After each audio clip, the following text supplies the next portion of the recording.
And I try to pick out histories that I didn't learn about, not necessarily everyone hasn't learned, but for me, like I didn't know anything about the conquest of New Mexico. Why did I not learn that in the history books?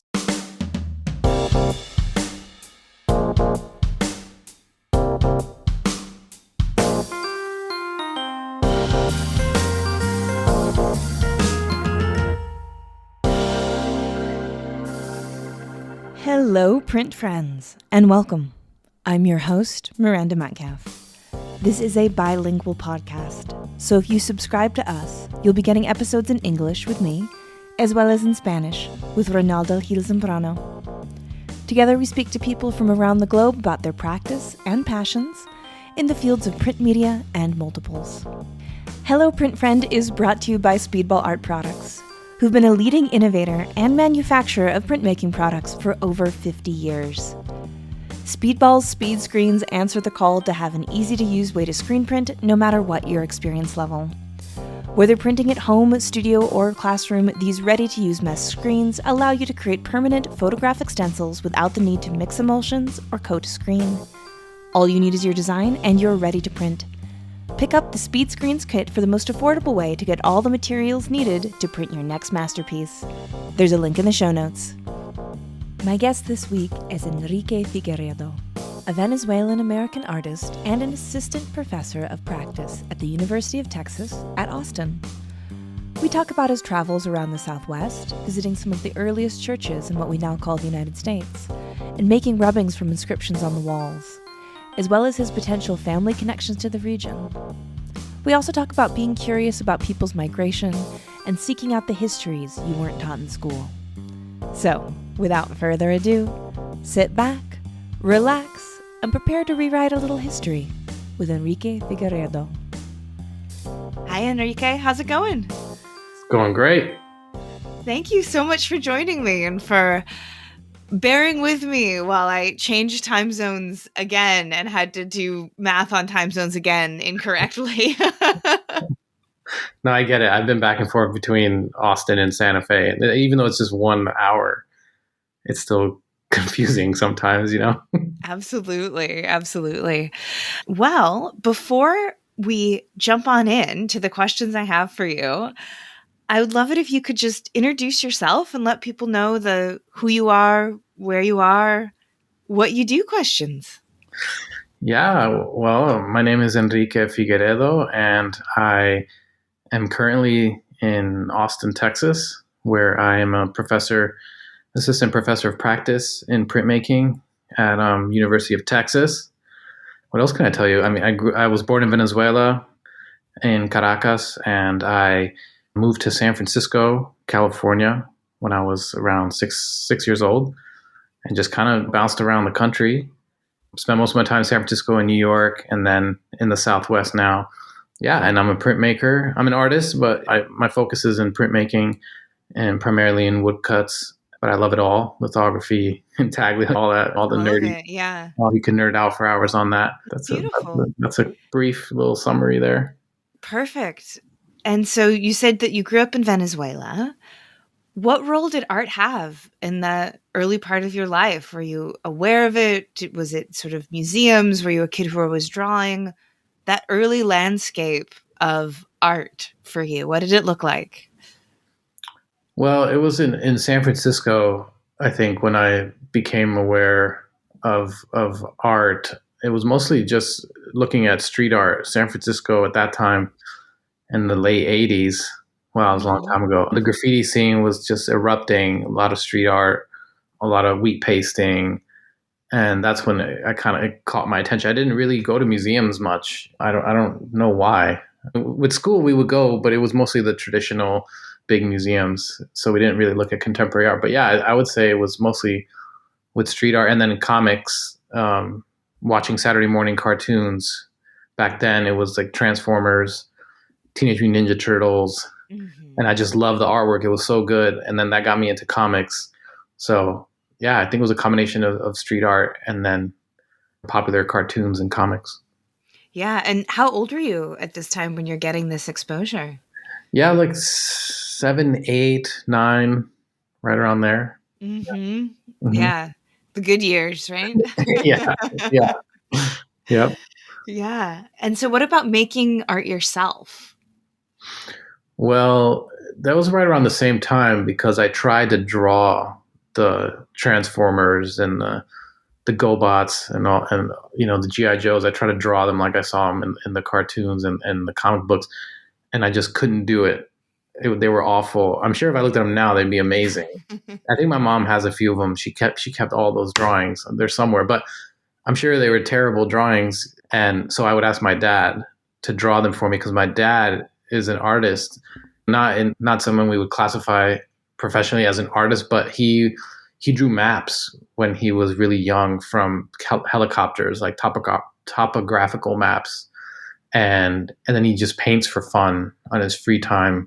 So he's not classically trained, but he just has it in his blood, I guess. So he would draw the Transformers for me and the Ninja Turtles, and they came out incredible, like just like the cartoons. And I was like, how do you do that? How are you? This is before Google. This is before internet. So he would just draw it from his brain. He would just make up his own characters and cartoons, and he would just draw them. And to me, they looked exactly like what I saw on TV. So I thought that was amazing that the brain and the hand can do that. And so that's when I became obsessed with drawing. And then ever since then, I just started drawing everything: street art, buildings, and architecture in San Francisco, and of course, comics. Yeah. No, it's so interesting because I remember that feeling so well as a kid. And it's funny because I'm here in my childhood bedroom. So I feel particularly connected to early kid memories. And one of them is that feeling of as a kid just trying to draw something that looks anything like what you're trying to do feels almost impossible. And Mhm. then you see older kids or parents or older cousins, and they can do it almost effortlessly. Like you could Yeah. say, just like, draw me a rabbit, and they can just do it.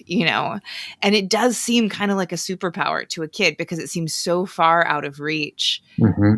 to be able to do it yourself, which is, yeah. And then growing up and learning to harness that, I think is an interesting process. Yeah. For sure.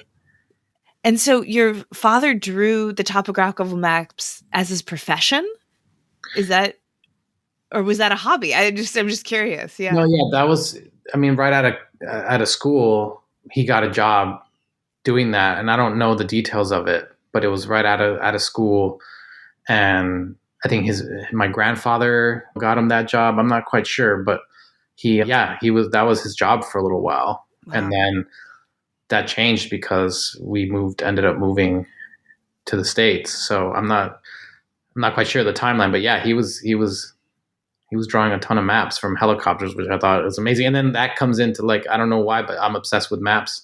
Maybe Yeah, that yeah. landscape and like trajectories and trade routes, and I think that all comes from seeing him do that and also be interested in that. And my grandfather wasn't a road like an engineer of roads Mm, in Venezuela, just creating new roads and highways. And so I don't. I guess that those things travel from generation to generation. As totally. easy as that sounds, I feel like that's it. That's in your kind of your view or your periphery.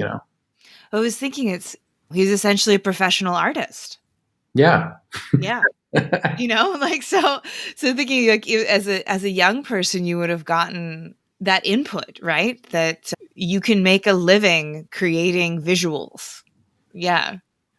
Yeah. Yeah, that's so interesting. That's so cool. Yeah. I assume that's why when I got really into drawing and wanted to go to art school, he was just like, "Do it, go for it," instead of being like, "Maybe you can be an engineer or a doctor." Yeah, yeah. I was like, "No, I want to make drawings." Totally. So, in that case too, where did you go to art school and what was that time like for you?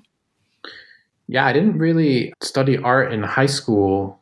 I don't think there was many resources for that in high school. There was like a generic like kind of umbrella art class, and I did it and it was fun, but I don't think it was like focused enough to really get my attention. And I was really at that point I was really into graffiti and street art. Like all I was doing was drawing in black books and hanging out with all these graffiti artists. It was really a lot of fun, but so I ended up going to art school at SUNY Purchase for my undergrad. And the funny story is that when I applied, I didn't originally think I was going to go to art school. I went to actually got a scholarship to go study chemistry Hmm. in a school at upstate New York in Oswego because I was really good at math and chemistry. And I was like, okay, this is what I'm going to do with my life. I'm going to be a chemist. And I was really into it. I was pretty good at it. And then I went to Venezuela on a family trip. And it was the first time I had gone to Venezuela since I had come when I was a 6-year old. So when I was 18, so 12 years passed without me ever returning. And I finally got the chance with paperwork and all that stuff, finally was able to return. And it blew my mind seeing where I was born and meeting my family for the first time and seeing the art there. I went to museums there and I didn't know that there was all these super talented, prolific, amazing Venezuelan and Latinx artists that you don't see in museums here. And it just like, and I already had a passion for drawing. So when I got back to the States after that trip, I dropped out of the chemistry program and decided to go to art school. Which at that time everyone was like, "Are you crazy? You have a scholarship to go learn chemistry at this great school in upstate New York." And I was like, "No, I want to do this. I want to draw. I want to do street art." And so then I applied to art school at SUNY Purchase, and my entire portfolio was all graffiti. And the people reviewing the portfolios, one of them I'm still in touch with, who was a professor there, I think now retired, Murray Zimiles, was like, "Look, I can't let you in with this portfolio. Are you serious right now?" I'm like, "Yeah, this is what I do. I graffiti in comic books."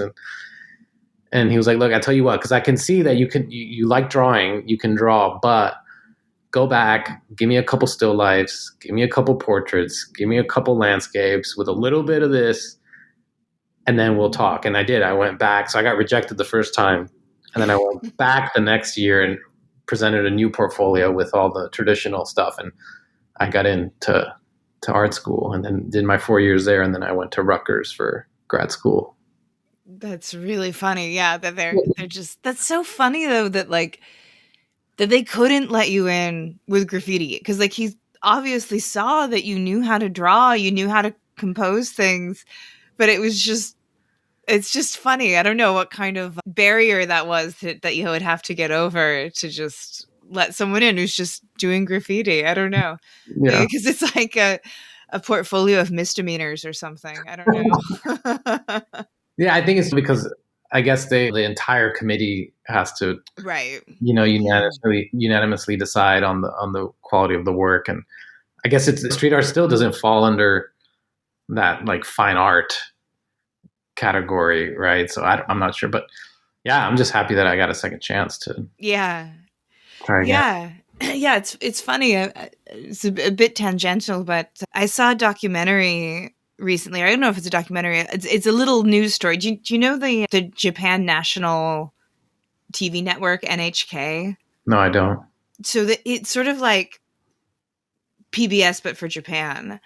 And they did a whole series recently about Thai street artists Mm. and how they fit into the political climate of Thailand, which is a bit turbulent, but then also the really severe sort of censorship in Thailand.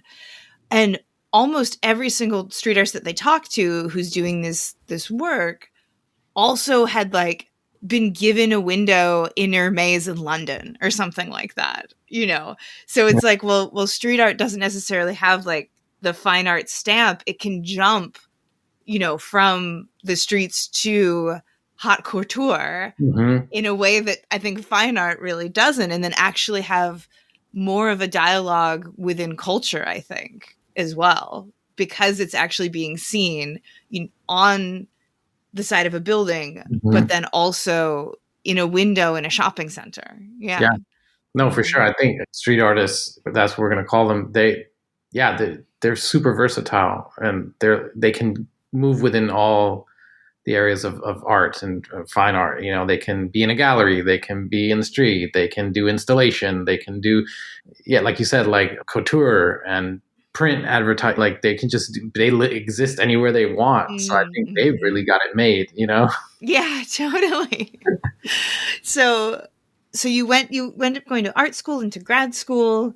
Mhm. What point does printmaking come into your life and you start to understand that it's a whole part of art making that can be a part of your practice? Yeah, so it happened pretty quick actually. So I got into SUNY Purchase and I decided to major in graphic design because I thought, okay, comic books, graffiti, I think like advertising and logo. I was really into all that stuff and identity and stuff like that. And plus, I wanted to do something that I knew would make money. Because Mm-hmm. my parents were like, all right, fine, you're gonna go to art school, you're gonna drop out of chemistry. All right, well, you're gonna do something that's gonna make money because you're crazy for doing that. But so I was like, okay, graphic design, and I was into it. I loved it. I still use some of those skills as a printmaker, especially like separating color and Photoshop and InDesign. Mm. But I took an introduction to woodcut class as an elective, like my junior year. Just kind of like, oh, okay, let me try this out because you had to take all these electives. I already taken painting, I took sculpture, I took photography, and I was like, oh, okay, I'll try this printmaking thing out. I had no idea what it was, and I took the intro to woodcut class, and I was like, immediately just fell in love with it. Just like using the carving tools and getting splinters and the fact that you're drawing, but then you're also carving, and it's a block of wood, and you're inking and you're printing. It's just I think it was just like the labor involved in operating the press and like inking. It was very physical, and I was kind of burnt out of being on a computer all day long every day, Mm. and it just kind of just technically just clicked for me. And I love drawing, and I felt like graphic design, although you draw, you really don't draw as much. You can do some Oh, basic interesting. sketches. But with printmaking, the foundation is drawing. Everything comes from a drawing. So I got really into it, so much so that I took the advanced woodcut class the following semester. And my intro class was with Ann Gilman, who really was like, "Wow, you're really into this. You're kind of a natural. You should take the advanced class." So I did, and I had no idea who I would be taking the class with. And the class was taught by Antonio Frasconi, the super famous Latinx printmaker. He's now passed away, but at that time he was my professor. I had no idea who he was, you know. Yeah. And they're like, "Oh, you're taking a class with Frasconi? Oh my god!" And I was like, "Who's that?" And they're like, "What?" So that just opened me up to a whole nother world of printmakers in Latin America and South America. And then I was completely hooked, and just that's all I wanted to do was make wood blocks and do research on the history of printmaking. And so then I dropped out of. I didn't drop out, but then I stopped right in my junior year of graphic design, and then started a new major in printmaking. Again, everyone was like, "Are you crazy? What are you doing?" So like I got a double major, but I focused on printmaking, and I did my thesis in undergrad in a bunch of woodblock prints, and all my graphic design buddies were like, "You're a traitor, you know.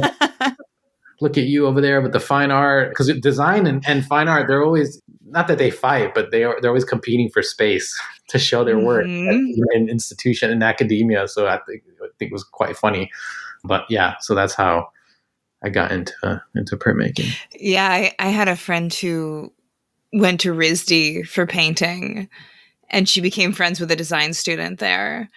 And they just talked about how, like, people would be like, "You're like crossing the picket lines." Like when they would hang out, they like weren't into it. They were like, "Three horns don't play with long necks," you know? I like that's a Land Before Time reference. Yeah, yeah. Another good Yeah, part. I think we're about the same generations. That's so wonderful that like you really came to it. It sounds like so organically, and just by doing that process of sort of following. I mean, is maybe cheesy as it sounds, but truly like following your heart, being like, no, like this is my calling, like this is where I'm supposed to end up. Mm-hmm. Mm-hmm. And and I think that that takes sometimes like a lot of courage in the face of peeling back the sort of correct, safe choices from chemistry to graphic design to printmaking. Mm-hmm. I've also found, at least in my own personal life, whenever I haven't followed that voice that's saying this is where you need to go, and I say, no, no, no, I'm going to do the logical thing, I'm going to do the safe thing, I always end up like miserable or unfulfilled, or just like I end up always circling back to where I'm supposed to be. Mm-hmm. and it just takes longer. And it's just, at least for me, I don't know, maybe some people have like a stronger force of will and they can ride the course of logic and safe. But in my case, I always end up just, ending up back in what I think is truly my course in life, but only just like a couple years later than I would be. Yeah, I mean, I think a couple years is fine. Yeah. Yeah.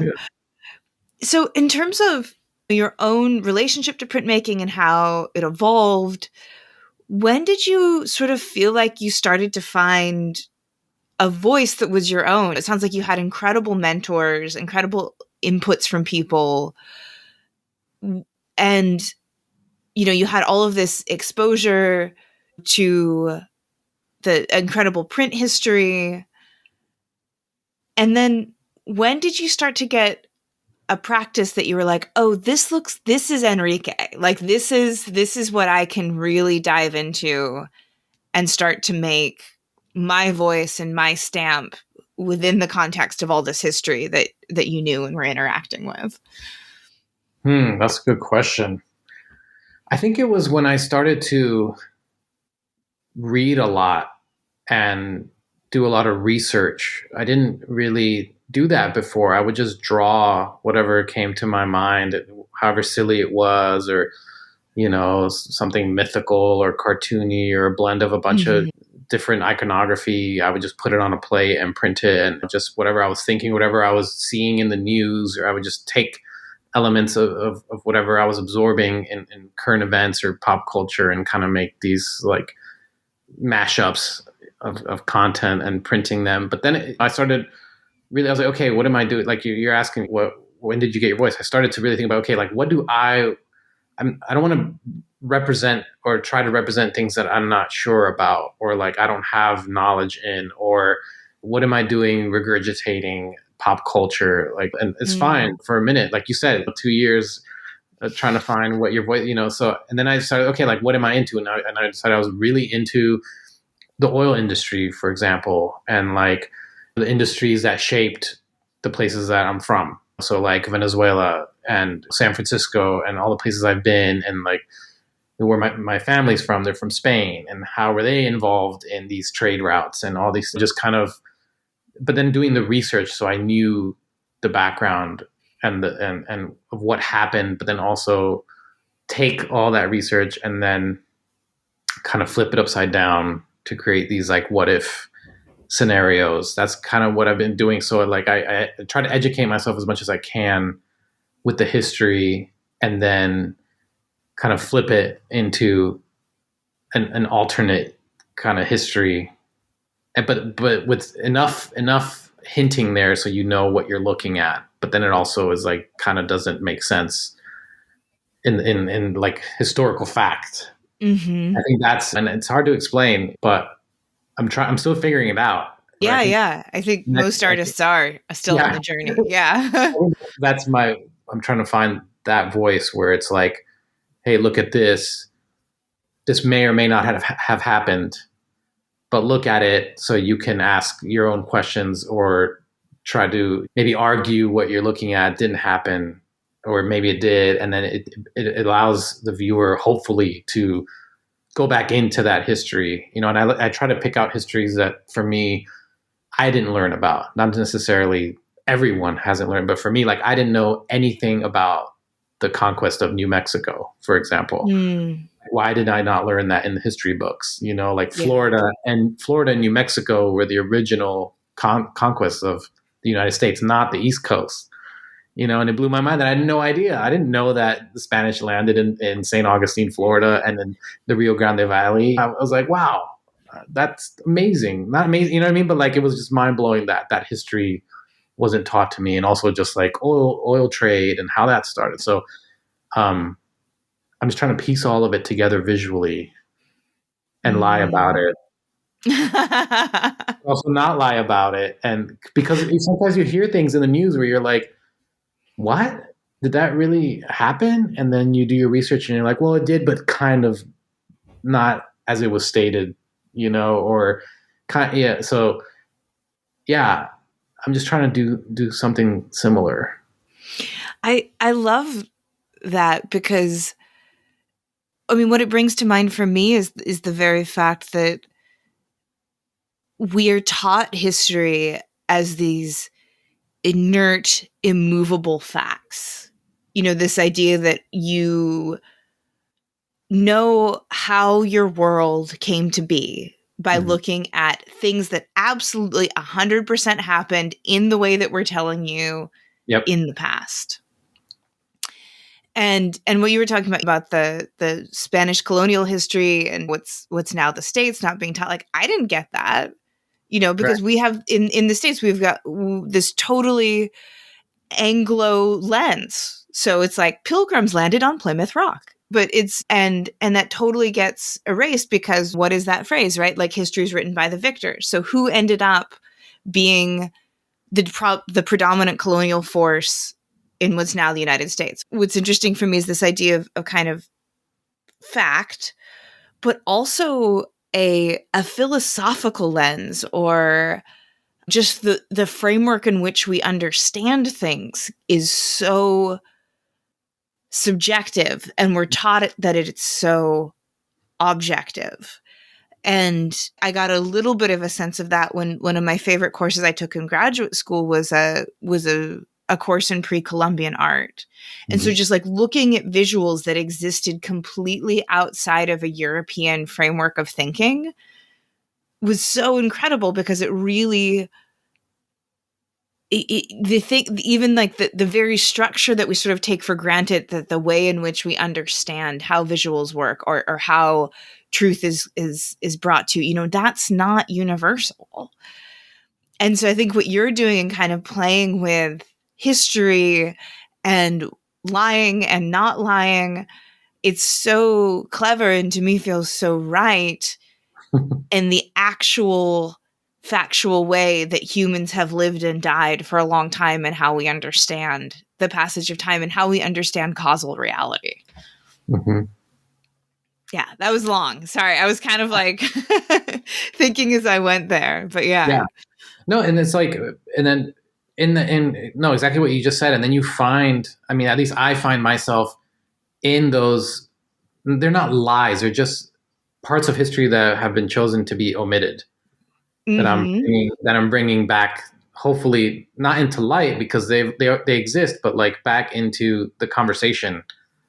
You know, hopefully, because you know when I'm doing this research, I found this book, reading this diary of one of the conquistadors that was in New Mexico as they were traveling up the Rio Grande and visiting all the town, the pueblos, and conquering them. And one of them said that they were with this friar, and the friar's last name, well, the friar's name is Roque de Figueredo, Oh. which is my last name, and my family, my ancestors are from Spain, and that's why I'm doing this research because I'm trying to like find my family tree and figure out like how my ancestors got from Spain to the New World and were we on these ships? What did we do? And it's just I find it fascinating. So anyway, I found the last name of this friar. That's the first time I've ever seen my last name anywhere, let alone in historical text.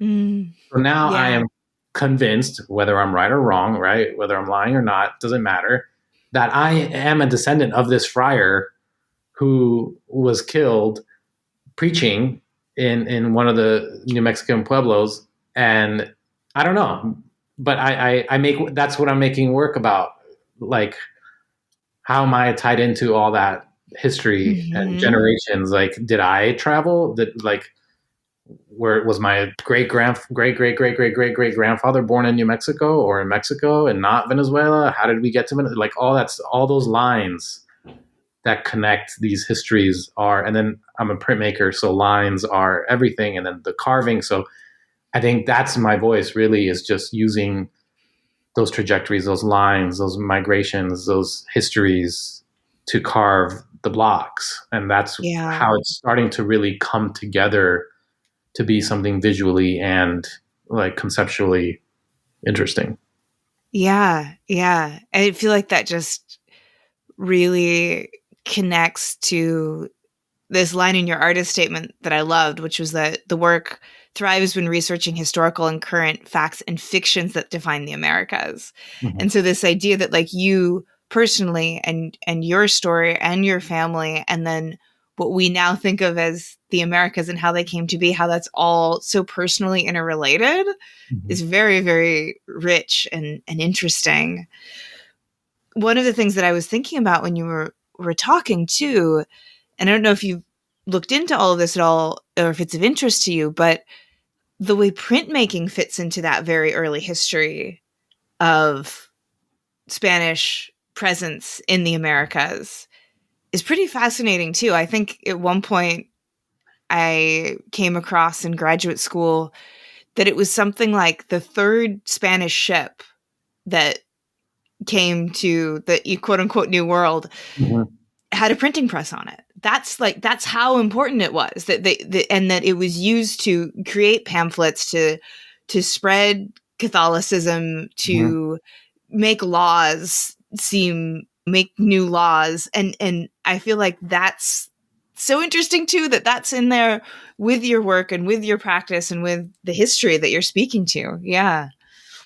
No, 100%. I mean, that, yeah, I came across that too, and just the research that the Spanish brought the printing press to Mexico. And then from there, they started printing Bibles and, Mhm. tons of them and handing them out to the pueblos and, the indigenous communities. And, what else were they printing? We don't know. But all the documents were printed. All the documents that were sent back to Spain were printed. And even all the animals were printed, Yeah, as yeah.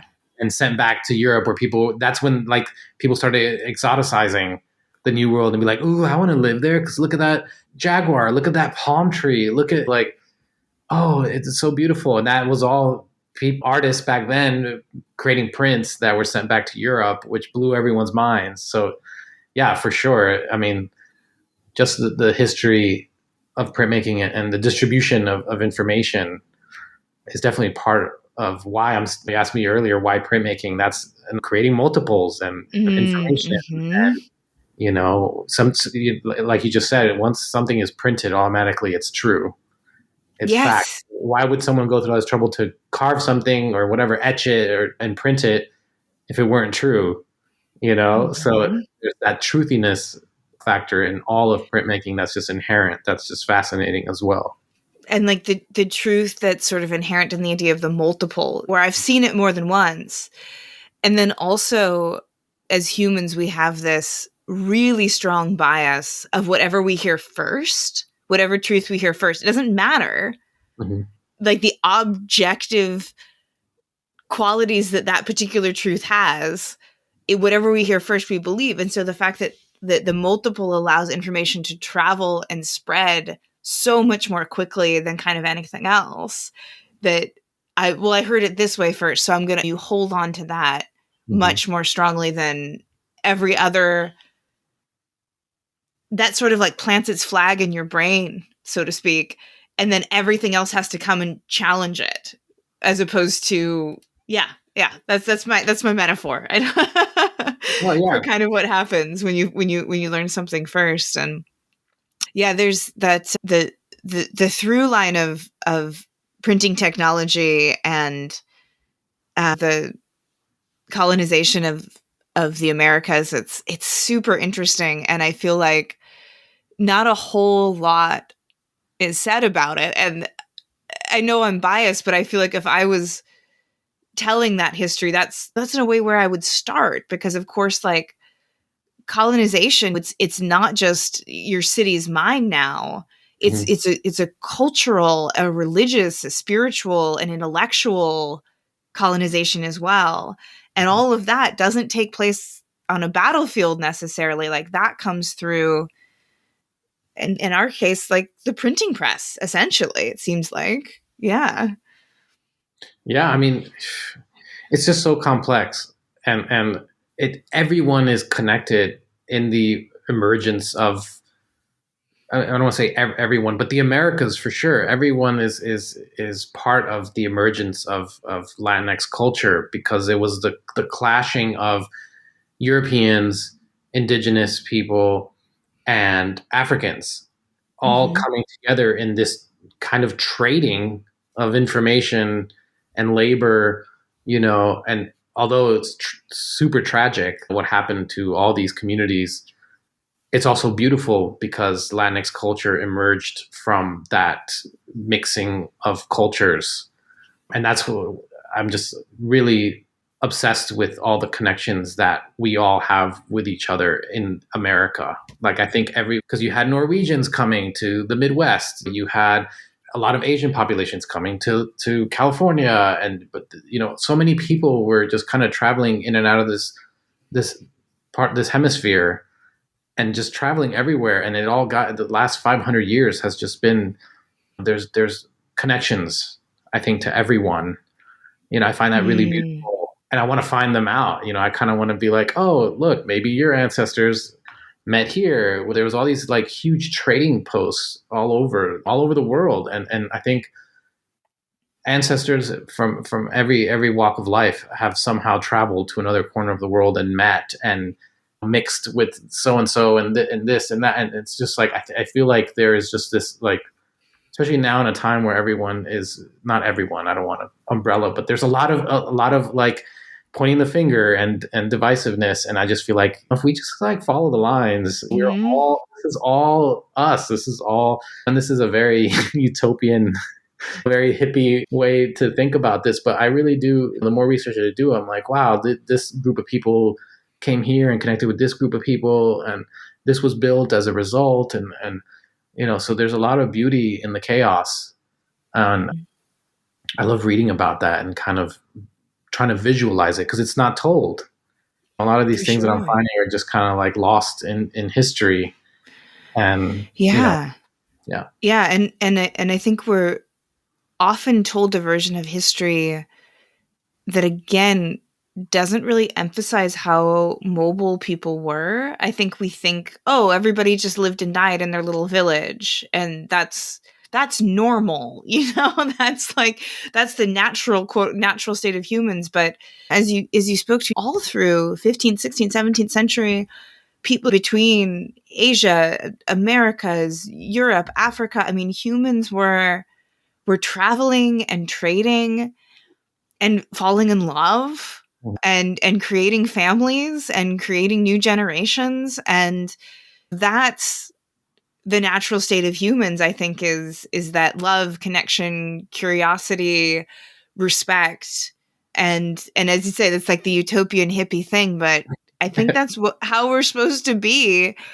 And it's of powers that be that want to consolidate that power and create and fear, when it's it's our in our DNA instead to be curious and respectful to people. I hope that's what I feel anyway. Yeah, I mean, that's the why we just said it's very like ideal perfect world, and it's not. And I think there's this balance in life. Maybe there's, like you said, the curiosity and love, but there's also people that want power and land, and it's just an Mhm. ongoing balance. It's just the way the world is. So I don't know, you have to tell both stories visually, Yeah. but Mhm. right now I'm really focused on that curiosity, that migration, and that, like you said, during the age of discovery for 400 years, people were on boats just going everywhere, and Mhm. traveling. And there was a lot of, like I said, a lot of tragic, not so cool things happening where they were traveling, but as prisoners or slaves Yeah, or yeah, yeah. as property. So, but that still was travel, and people ended up places and had families. And so, yeah, it's a balance. It's super sad, but it's also really uplifting and like poetic. And so it's just, yeah, it's trying to find the way to make work that tells that story of good and bad, because nothing's Yeah. ideal, nothing's perfect, nothing is utopian. So it's a challenge Mhm. because you also don't want to Yeah. make something that you don't really know how it's going to make someone feel too. What I mean? You gotta be, like you said, it's very respectful. So it's like sometimes I make an image, I'm like, oh wow, maybe that happened, and I'm like, wait, like even if that is make believe, that still may not really land well. Mm. You know what I mean? Like as I'm creating these like alternate histories, it's like, well, so I have to also be very respectful and aware of the images that I make too. Yeah. Yeah. Because as you said, it is like anything that humans get involved with, you can find just as many stories of like real immoral, unjustifiable actions as you can the moral uplifting ones. So yeah. Mhm. I, Mhm. I'd love to talk about a series in particular, and maybe it'll kind of solidify some of the lofty ideas that we've been batting around. Yeah. But Paso por Aquí Mhm. series. Can you speak to that and what you're doing with it, what it looks like, that kind of thing? Yeah, so this was right around the time when I was reading all the diaries of the conquistadors and some of the missionaries that were some of the first to arrive in New Mexico. And one of the books talked about this rock that it's a sandstone bluff that's in present day Grants, New Mexico, like heading towards Mhm. Arizona on 40. It's called El Morro National Monument. And it's a sandstone, basically rock face, where the conquistadors, there's a watering hole there, a natural watering hole that's been a place for who knows how long, thousands of years, for indigenous people to go and get water. And there's even ruins at the top of the cliff. But anyway, so the conquistadors would go there to get water for their horses and for themselves, and they carved into the rock these messages like, we're on our way to Zuni, we're on our way to avenge the death of Father so and so, and they're still Mm. there, these carved markings on this rock face with the date. So some of them are as early as 1605. One of them is from one of the first governors of New Mexico, and these things are in on the rock face. And I went there and I saw it with my own eyes, and I couldn't believe it. I was like, wow, how is this not like a as popular as going to an amusement park? Like, how are people not wanting to come see this? This is like actual physical evidence that you can see that's not in a history book of what the conquests look like. So anyway, I was completely fascinated with that. So the funny part of the story is that I tried to make a rubbing of it on the rock Mm. face, and the park ranger was like, "Excuse me, what what do you think you're trying to do here?" And I'm like, "Oh, I just want to make a rubbing on paper with graphite, like Indiana Jones, And they're like, "Oh, those are 500 years old. Maybe don't do that." I was like, "Oh." Gentle, be gentle. Just like I totally spaced because I was so excited that I was like, "Oh, I'm just gonna," So I had my paper, my graphite. So anyway, so I was like, "Oh yeah, that was stupid of me to try to do that." So I basically took pictures of them and recreated them digitally, and then so I started to follow the maps of the conquistadors, the early conquistadors, through New Mexico, and following their routes up the Rio Grande Valley all the way up to Taos from close to El Paso, starting there. And then I saw that these missions were erected at all these famous places, and so I decided to pair the inscriptions with the missions. And I grew up Catholic, very Catholic. My family's still very Catholic. So, and then I found the friar with my name, and I was just like, wow, maybe maybe my ancestors were at these missions. Maybe I was a conquistador. Like, maybe, like, who knows? So I started to kind of retrace these routes and rewalk them. So I didn't walk them. I have a car now, but I visited all these churches and missions in person and drew them and carved them and made prints of them and then coupled them with the inscriptions. And then I also, during these hikes and trying to find these missions, which are pretty like isolated, they're hard to get to, some of them, I found these dead tree trunks on the ground, which had these beautiful like inscriptions on them themselves, but they were made by bark beetles. And Mm. they're like these really trippy patterns, super abstract. And I was like, wow, these are just gorgeous. So I kneel down and I make a rubbing of that, and then I automatically made the connection of the inscriptions of the bark beetles with the inscriptions at El Morro of the conquistadors, but also the missions themselves are marks. They're made by hand. They were made Right.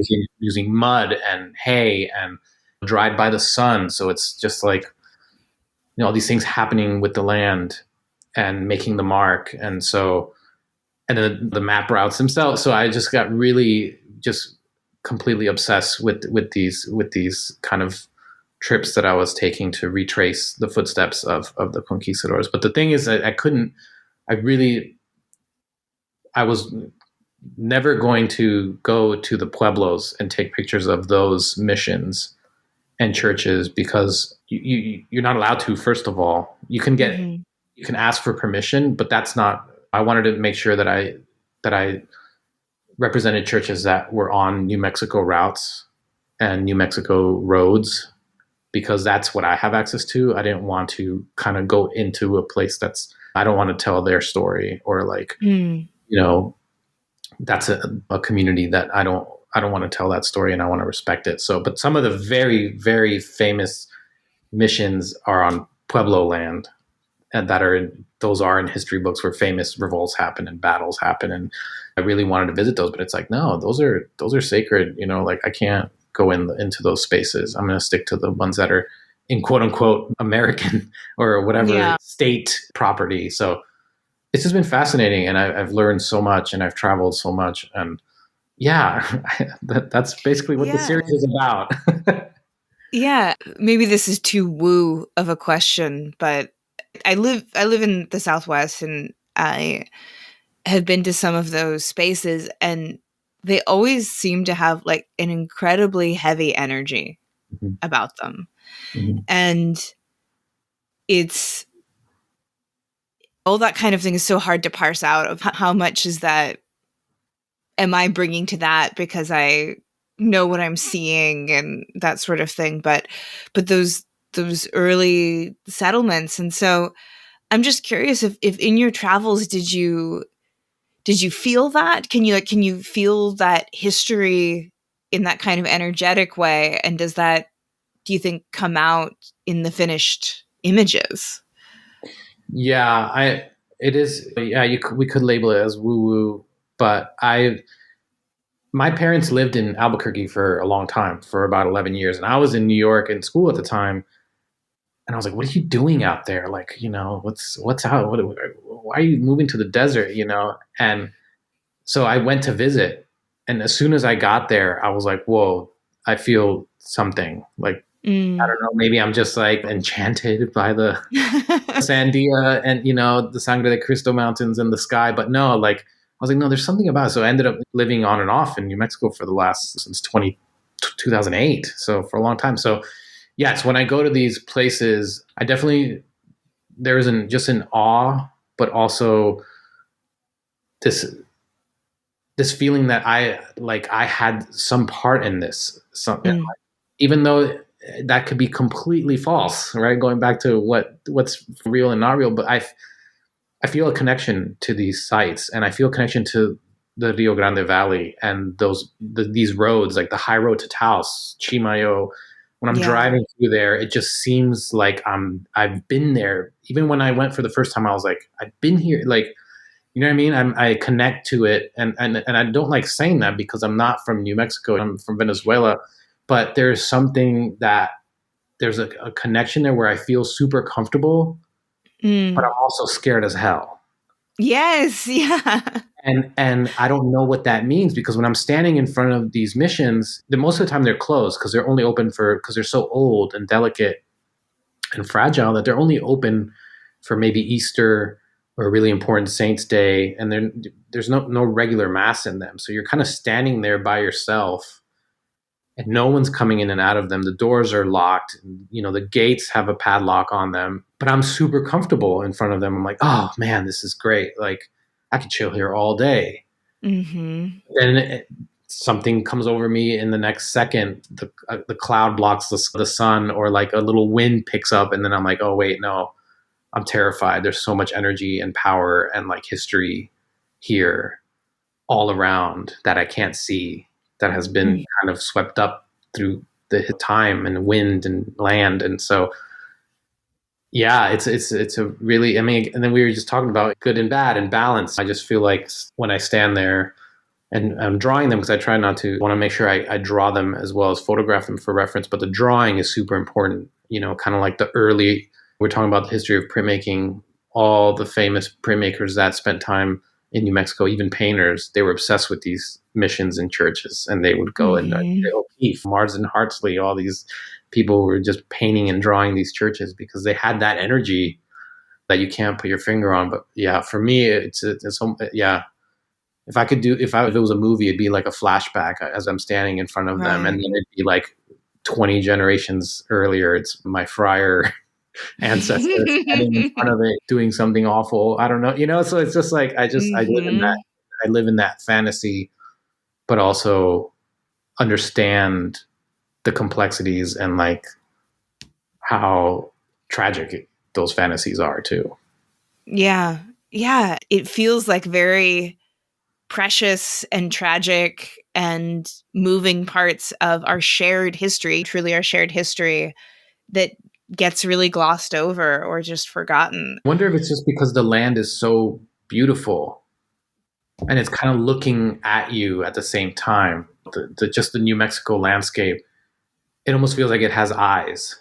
And it's looking at you as you're looking or traveling through it. And I feel like, I don't know why it hasn't been developed. You would think, I've been watching that show on TV, the Yellowstone, with Kevin Costner, and they're just fighting over developing hotels and ski resorts and stuff like that. Like, there's so much space in New Mexico and northern New Mexico surrounding these routes that I'm taking in these missions. And I'm like, how is this? Because you can't develop it. It's too beautiful. There's too much energy. There's too much history to develop these areas. And, I'm sure there is the same, you could say the same for Yellowstone if we're using the show as a reference, but I don't know. There's something truly like magical in these spaces that, like, I think there's just a total respect that developers hopefully are just like, no, let's just leave this the way it is. It's too much to try to change this landscape. I don't know. Yeah, it is shockingly beautiful out there. Yes. And you would think, why isn't someone trying to make money off of this? It's weird. This is so un-American. Yeah. I hope you get a chance to come out and do more and come say hi to Tim and I next time you're in that part of the world, because we're just very recent transplants to that area, and we'd love to see and know more of it ourselves, I'm sure. Yeah. So in the time we have left, do you have anything on the horizon that you're looking forward to? Anything you want to shout out or make people aware of out there? Yeah, shout out to, I have a solo show opening up at Form and Concept in Santa Fe on Friday the 31st, Friday, March 31st. But then also Print Santa Fe is about to happen April 28th. I'm very much looking forward to that. And my work will still be up during that time. So yeah, I just want to shout out Form and Concept and Flatbed Press, who generously opened up their space for me to create the prints that we've been talking about. Flatbed Press in Austin. Yeah. So I'm really looking forward to being back in New Mexico, and maybe I'll get a chance to go do some exploring while I'm there too. Absolutely. And then where can people find you and follow you and see your work? They can go to my website, which is my first name, last name.com. And then Instagram, same thing, first name, last name. And yeah, they can also come to the show. Yeah. Beautiful. Well, I'll link all of that in the show notes. And yeah, it's been really fun to chat about everything. So thank you so much for making the time to do so. Yeah, it's been a lot of fun. A lot of heady stuff going on. But and it's fun. It's nice to go there, kind of escape a little bit in some strange worlds. Yeah. Yeah, it's my favorite kind of talk. I don't know. I love it. I love world building in conversations. Cool. If you like today's episode, we have a Patreon where you can help us keep the lights on and get bonus content. Like Shop Talk Shorts, where our editor Timothy Pauschak digs deep on materials, processes, and techniques with past guests. Also, if monetary support isn't in the cards right now, you can leave a review for us on your podcast listening app of choice, or buy something from one of our sponsors and tell them Hello Print Friend sent you. But as always, the very, very best thing you can do to support this podcast is by listening and sharing with your fellow print friends around the world. And that's our show for this week. Join me again next week when my guest will be Ron Abram. We talk about his childhood growing up in the religious context of Puerto Rican Catholicism and the social context of the 1970s in West Berlin. Getting inspiration from pop culture and Grimm's fairy tales, postmodernism, and David Bowie. You won't want to miss it. This episode, like all episodes, was written and produced by me, Miranda Metcalf, with editing by Timothy Pauschak and music by Joshua Weber. I'll see you next week.